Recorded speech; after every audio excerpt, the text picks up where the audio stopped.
हाय, मेरा नाम श्रुति घोलप है। मैं सुमति का कैरेक्टर प्ले कर रही हूँ जमाई नंबर 1 में, जो शाम को 7 बजे आता है और आप देख रहे हैं बज़ूका।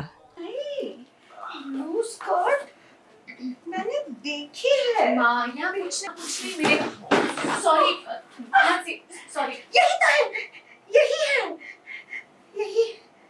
यही है। ब्लू स्कर्ट, पिंक पत्ते। मैंने कहा था ना, मेरी बिटिया को यही बहुत पसंद है। यही तो ढूंढ रही थी मैं।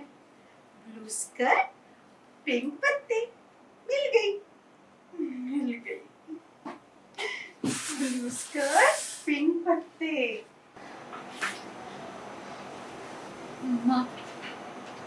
माँ सही कह रही थी। उस टॉप के साथ वही वाली स्कर्ट है। मुझे खुद याद नहीं था, वो तो नानी ने मुझे बचपन की फोटो दिखाई थी। लेकिन माँ को कैसे पता कि उस टॉप के साथ कौन सी स्कर्ट है? कैसे पता चला?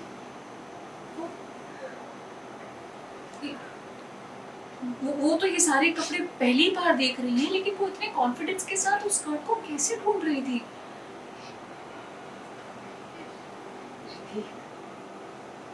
मुझे अपनी की बात पर विश्वास है। उसे लगता है कि तुम्हारे और उमा जी के बीच में कोई ना कोई रिश्ता जरूर है। सच हो सकता है।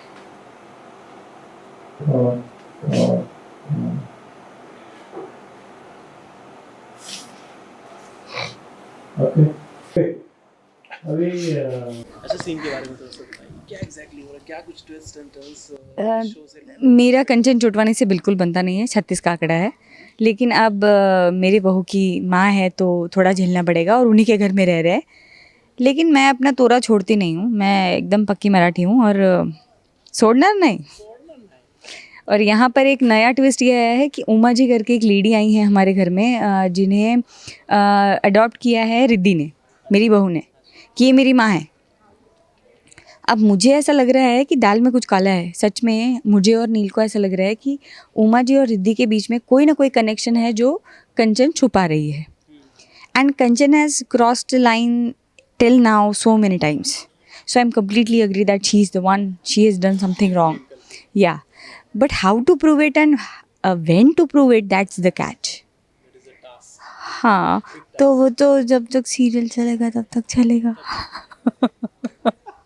अच्छा ये सीरियस में मतलब ऐसा नहीं कर सकते कि एक महीने इसका भांडा फोड़ दो, दूसरे महीने अलग जन का भांडा फोड़ दो, क्योंकि एक जन का भांडा फूटने में ऑलमोस्ट पूरा सीरियल निकल जाता है। अब भी छोटा सा खराब एग्जाम्पल दूँ। खराब इसलिए क्योंकि शायद ये सब लोगों के लाइफ में होता है। हमारी लाइफ में प्यार, फिर शादी और फिर बुढ़ापा, वो एक एक बार ही होता है। बच्चे it's a part of the शादी, यू नो। पर पहला प्यार जो अधूरा रह जाता है ना, वो ज़िंदगी भर याद रहता है, जब तक आदमी आखिरी सांस नहीं लेता है। क्योंकि वो थॉट में होता है कि वो अगर मिल गई होती या मिल गया होता तो आज मेरी लाइफ अलग होती।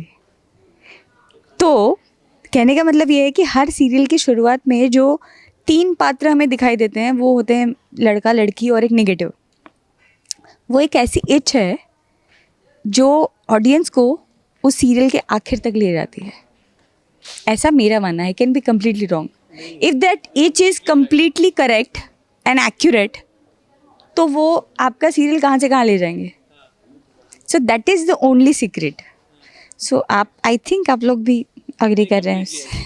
मेरी मम्मी हमेशा चिढ़ती रहती है, यार इसका भांडा फूटता ही नहीं है। पर फिर भी आप देखते हो, right?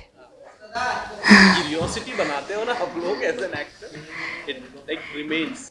And then they remain happily ever after. ऐसा आने के बाद ना आप आगे नहीं देखोगे, करेक्ट राइट? करेक्ट है। Okay, thank you ma'am, thank you so much. Thank you. Time lastly any और बहुत अच्छा लगा आपसे बहुत टाइम के बाद बात करके।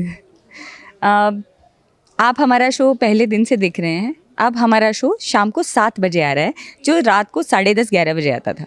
तो वी आर रियली सॉरी, पर प्लीज़ 7 बजे देखिए। हमारे शो को और प्रोत्साहन दीजिए, हम सबको और प्यार दीजिए, सुमति को सबसे ज़्यादा, और टीआरपी बढ़ाती रहिए प्लीज़। Thank you Bazooka.